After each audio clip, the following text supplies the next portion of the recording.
Next in the Climate Change Science and Effect area, please welcome Dr. Amy Snover, Director of the Climate Impacts Group and University Director of the Northwest Climate Adaptation Science Center at the University of Washington. Dr. Snover will be speaking to us about Pacific Northwest climate change science. I am really happy to be here today to talk about Pacific Northwest climate change science, the impacts of climate change and risks and vulnerabilities that our region will face.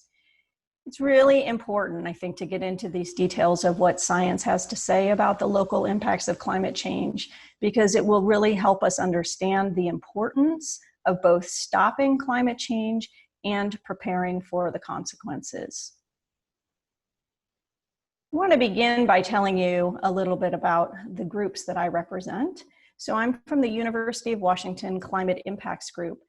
We have been working for 25 years to build climate resilience across the Northwest by advancing awareness of climate risks and enabling science-based action to manage those risks. We are also the host of the Northwest Climate Adaptation Science Center, which is a USGS university partnership that represents 6 universities across the Northwest. And we were established to help safeguard the natural and cultural resources of Idaho, Oregon, and Washington by producing relevant and accessible science on climate change impacts and adaptation actions for Northwest natural resource managers and policymakers. So both of these groups that I represent do the hard science to understand what the local impacts of climate change will be for the Northwest, and that's what I'm going to be talking about today. And we do that in a way that is designed to support resource managers, planners, policymakers, communities, and businesses in their efforts to prepare for these impacts.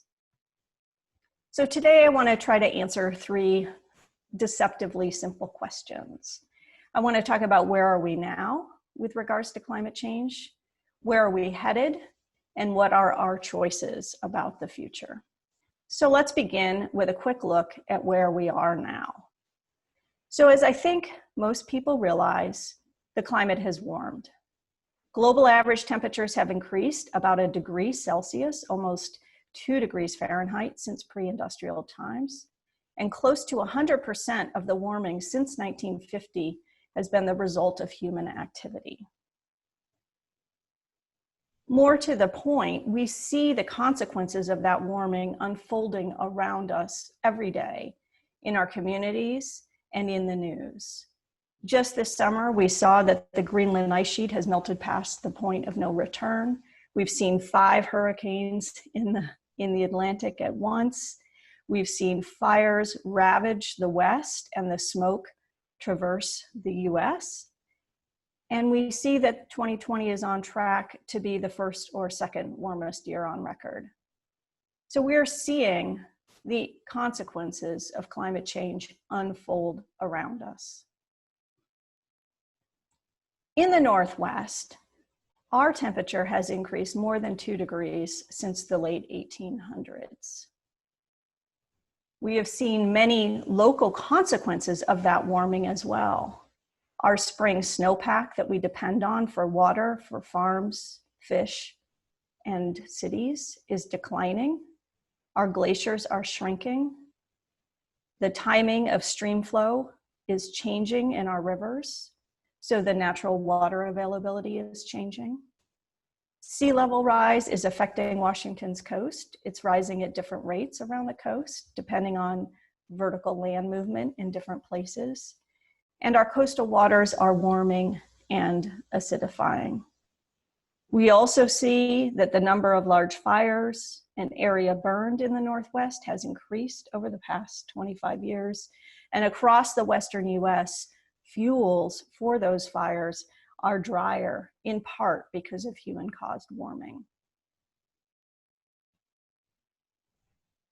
The hard part about all of this is that we're headed for much more significant change. I fielded a lot of questions from the media over the last several weeks about the wildfires and the smoke in Washington and the Western US. And one of the major questions I kept getting asked was, is it going to get worse? And yes, it's going to get worse because we haven't stopped climate change yet. So unfortunately, until we do, we're on a path towards much larger change. So the current projections are that if current rates of warming continue, global warming could reach 1.5 degrees Celsius as soon as 2030. So why do I say this? The important thing about 1.5 degrees Celsius is it's been identified by the international community as a dangerous level of climate change that we would like to try to avoid. So unfortunately though, we're on track for more warming than that. In November, the UN Environment Program published a report stating that this 1.5 degrees C climate target is slipping out of reach. According to this report, greenhouse gas emissions have continued to rise. They reached record levels in 2018. And despite the softening or slight slowing of emissions during 2019, as a result of the economic shutdowns associated with our response to the COVID pandemic, greenhouse gas concentrations in the atmosphere are continuing to rise. Limiting warming to 2 degrees C would require significant reductions in greenhouse gas emissions. And one of the main comments in this report, as in many, is that the longer we wait, the more severe emissions reductions need to be. We're currently on track for over 3 degrees of warming this century. For the rest of my talk, I want to focus on climate change in the Northwest, the actual changes that we are expecting in our physical environment, and then the consequences of those changes for our natural ecosystems, our communities, and our businesses. So to begin, similar to our global scenario, rapid warming is expected in the Northwest. So this figure shows historical temperature in the black and the gray, and then two scenarios of future warming through the 2021 through this century. There's a blue line, which is a low emission scenario, which reflects the future that we could choose if we dramatically reduce greenhouse gas emissions and actually act to remove them from the atmosphere. And then the red line is a high emissions scenario pathway. And you see that in the 2050s, Washington State is projected to see warming of around 4 degrees or around 6 degrees, depending on which scenario unfolds. Other aspects of climate change in the Northwest, beyond warmer years, we expect to see more heat events, and the hottest years being hotter than the previous century. We expect heavier rainfall. And then as a result of the warming, less snow and earlier melt of that snow in our mountains. And that has serious consequences because our mountain snowpack is an important reservoir that we depend on to transfer water from the wet winter months to the dry summer months when our streams and farms and towns need it. We expect ongoing sea level rise, and we expect high flows and low flows in our rivers. I'll talk a little bit more about that in a moment, but one of the shorthands around stream flow and water availability is that climate change is expected to bring us more water when we don't want it, so higher floods, and less water when we did want it, so low flows and increased drought conditions. On top of all this, we expect ongoing natural climate variability. So we're still going to have hotter years and cooler years, and we're going to still have wetter years and drier years, but all of this is going to be on top of and really amplifying the climate change signal. One of the consequences, as I mentioned, of these changes is increased flooding. And some of our projections show that the highest river flows in Puget Sound's 12 largest rivers are projected to increase 18 to 55% by the 2080s. In some basins, We already have flood control dams to protect our communities and roadways from these floods. In many cases, those will simply be insufficient to catch these higher flows. We expect to see the area burned by wildfire in Washington quadruple by the 2040s. And in general, we expect longer fire seasons, bigger fires throughout the West as a result of climate change. So I've just described two of the major pathways by which climate change will unfold in the region. One is through water availability and the timing and delivery of water. The second is through wildfire and the transformation of our forest ecosystems that will drive. And then the third major driver of climate change in our region is sea level rise, which of course is accelerating. Depending on the emissions scenario or the future that we decide to walk down, we will see different amounts of sea level rise in Washington state. I want to share with you a tool that we have developed at our group that allows folks to visualize the projected amounts of sea level rise for over 171 different locations on Washington's coastline. This is important because sea level rise won't be the same in every place. And even more importantly, this tool is designed to enable folks to see the different consequences of different emission scenarios and also to do a risk-based planning.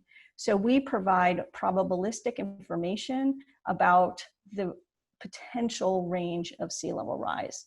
So for example, in Seattle this century, we have a 50-50 chance of seeing sea level rise of at least 2.3 feet this century. But we have at least a 1% chance of seeing sea level rise of over 5 feet this century. And so this tool allows folks to determine the sea level rise that's appropriate for them to plan to based on the risks that they're willing to take. So sea level rise, temperature, warming, and heat, changes in water supply, and changes in fire. All of those things will reshape our communities and ecosystems in the Northwest. And climate change matters for all of these communities and ecosystems because they were built or they evolved to cope with the climate of the past. So climate change shifts the foundation of everything that we depend on and everything that's around us, and will affect our transportation systems, our drainage systems, our electricity systems, our buildings. So climate change brings real threats to critical infrastructure across the Northwest by changing physical hazards, by reducing the efficacy and lifetime of our built environment, increasing maintenance costs, and reducing performance standards. Climate change also threatens our natural resource economies in the Northwest, from stressing our agriculture by changing water demand and water supply, increasing pests and heat stress, stressing our fisheries. Our salmon will be significantly stressed by changes in the freshwater environment, both the increased floods and the decreased low flows in the summertime and warmer rivers all conspire to add stress to our threatened and endangered salmon, as well as changes in the coastal environment. Our forest resources will be affected by fire, insects, and droughts. So there's many different impacts threatening the natural resource economies of the Northwest. Climate change will endanger the well-being of a wide range of wildlife, fish, and plants that are intimately tied to tribal subsistence culture and to popular outdoor recreation activities. From salmon and huckleberries to other first foods, to winter recreation and access to the outdoors that is a part of so many Northwesterners' identity, climate change will threaten our natural environment and cultural heritage. The impacts of climate change on human health and well-being are numerous as well. We'll be increasing heat stress, wildfire smoke exposure, increased physical hazards and diseases. And all of these impacts will affect frontline communities first and worst. The National Climate Assessment identified tribes and indigenous peoples, those dependent on natural resources for their livelihoods, and the economically disadvantaged as really important frontline communities that will be affected in a significant way by all of these impacts that I have just described. I want to talk a little bit about multiplying effects, because I think at the beginning I described climate change impacts on sort of individual aspects of our environment. And then I just described sort of how those effects might accumulate in important systems that we care about. But I want to give the example of climate change impacts on flooding to describe how we have to realize that these effects and their consequences won't happen one by one on their own. So when we think about climate change effects on on flooding in the Northwest, there are three important drivers of that. First of all, there's sea level rise for any place near the coast. But we also know that climate change will bring heavier precipitation, and the heaviest rainfall events are expected to get 22% heavier this century. In addition, the declining snowpack that I mentioned will also increase flood risk, because when it would have been snowing in the past, it will be raining in the future, causing more river flow, combining with heavier precipitation and combining with sea level rise to make much larger impacts. So for example, by studying these combined effects, we see that in the lower Snohomish River in Washington State by the 2080s, what we used to call the 10-year flood is now projected to occur every 3 years by the 2080s. So when we think about climate risks, we have to think about how they interact and overlap. But we also need to think about the consequences of our decisions as a society and how those overlap with those climate risks. So you can't think about climate change impacts on flooding and consequences for communities without also thinking about the degree to which there's development in floodplains and the degree to which individuals are insured for the losses that they might experience when that flooding occurs. And the list could go on and on. So people have called climate change a threat multiplier. And one way I describe it is I say that climate change is going to be pushing on our sore spots. We already know we have challenges with flood risks and vulnerable communities, and climate change is only going to make those worse. So I want to close by just talking a little bit about what some of our choices are. At a most basic level, dealing with climate change requires both addressing the root cause and preparing for the consequences. So addressing the root cause means stop emitting greenhouse gases and ultimately work on removing them from the atmosphere. Simply put, the impacts of climate change will keep getting worse until we stop making climate change worse. Stabilizing temperatures at any level requires net zero greenhouse gas emissions.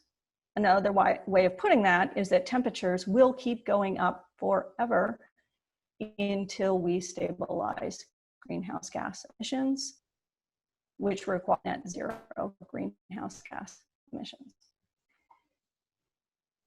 Our work on our team really focuses on helping communities and businesses prepare for the consequences of climate change that are now in motion.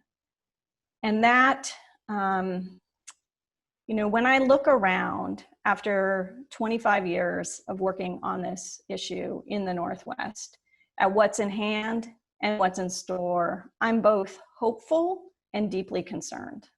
I'm hopeful because we have a tremendous depth and breadth of scientific and practical knowledge about local risks and vulnerabilities. I showed you that sea level rise tool. I didn't show you the flood risk tool or the other tools and ways that we have delivered local data that can be used in assessing risks and preparing for climate change.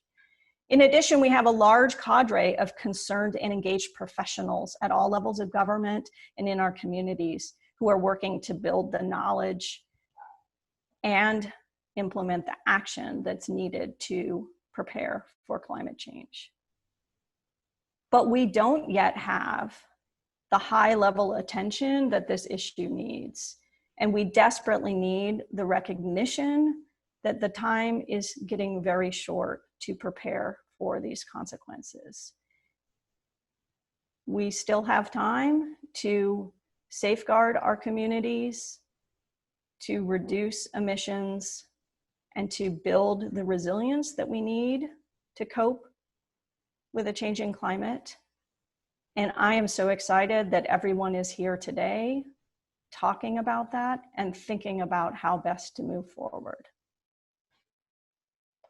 Thank you. Thank you, Dr. Snover.